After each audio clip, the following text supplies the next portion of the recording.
ಡೆಡ್ಲೈನ್ಗಳು, ತಡರಾತ್ರಿಗಳು, ಕಿರಿಕಿರಿ ಮಾಡುವ ಬಾಸ್ಗಳು, ಟ್ರಾಫಿಕ್ ಜಾಮ್ಗಳು, ಅನಿಯಮಿತ ನಿದ್ರೆ ಇವೆಲ್ಲಾ ಸೇರಿ ನಮ್ಗೆ ಕೊಡೋ ತಲೆನೋವುಗಳು ಅಂಥಿಂಥದಲ್ಲ. ತಲೆನೋವು ಸರ್ವೇ ಸಾಮಾನ್ಯವಾದ ಈ ಕಾಲದಲ್ಲಿ ಸದಾ ಮಾತ್ರೆ ಟಾನಿಕ್ ಗಳನ್ನ ನುಂಗಿಕೊಂಡು ತಲೆನೋವು ನಿವಾರಿಸಿಕೊಳ್ಳೋದು ಸಾಧ್ಯ ಇಲ್ಲ. ಅದು ಒಳ್ಳೆದೂ ಅಲ್ಲ. ಹಾಗಾಗಿ ಅತಿ ವೇಗವಾಗಿ ತಲೆನೋವನ್ನ ನಿವಾರಿಸಿಕೊಳ್ಳೋದಕ್ಕೆ ಕೆಲವು ಪ್ರಾಕೃತಿಕ ಆಹಾರ ಪದಾರ್ಥಗಳ ಪಟ್ಟಿ ಇಲ್ಲಿ ನಿಮ್ಗೋಸ್ಕರ. ಪ್ರತಿದಿನ 1 ಬೌಲ್ ಚೆರಿಗಳನ್ನ ತಿನ್ನೋದ್ರಿಂದ ತಲೆನೋವು ಕಮ್ಮಿ ಆಗುತ್ತೆ. ಹಾಗೆ ಕೀಲು ನೋವು ಕೂಡ.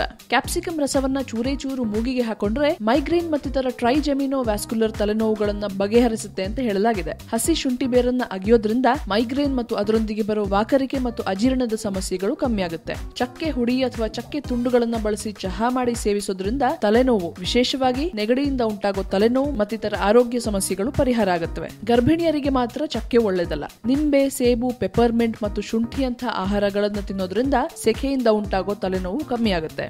ಕಾಲಾನುಕಾಲದಿಂದ ತಲೆನೋವಿನ ನಿವಾರಣೆಗಾಗಿ ಬಳಕೆಯಲ್ಲಿರೋ ಒಂದು ಪದಾರ್ಥ ನೀಲಗಿರಿ ಎಣ್ಣೆ. ಇದರ ನೋವು ನಿವಾರಕ ಆಂಟಿ ಇನ್ಫ್ಲಮೇಟರಿ ಅಂಶಗಳ ಬಗ್ಗೆ ನಾವು ನಿಮ್ಗೆ ಹೇಳ್ಬೇಕಾಗಿಲ್ಲ ಅಲ್ವಾ? ಸಣ್ಣದಾಗಿ ಹೆಚ್ಚಿದ ಶುಂಠಿಯನ್ನ 2 ಕಪ್ ನೀರಲ್ಲಿ ಕುದಿಸಿ 5 ನಿಮಿಷ ಕಮ್ಮಿ ಉರಿಯಲ್ಲಿಟ್ಟು ಶುಂಠಿ ತುಂಡುಗಳನ್ನು ಹೊರತೆಗೆದು ನಂತರ ಅದಕ್ಕೆ 1:3 ಪ್ರಮಾಣದಲ್ಲಿ ನೀರು ಸೇರಿಸಿ ಜೊತೆಗೆ ರುಚಿಗೆ ಜೇನು ಅಥವಾ ನಿಂಬೆ ರಸ ಸೇರಿಸಿ ಕುಡಿಯೋದು ಮೈಗ್ರೇನ್, ತಲೆನೋವು, ಅಲರ್ಜಿಗಳು, ಮುಟ್ಟಿನ ನೋವು, ಸ್ನಾಯುಗಳ ನೋವನ್ನ ನಿವಾರಿಸಲು ಬಹು ಸಹಕಾರಿಯಂತೆ.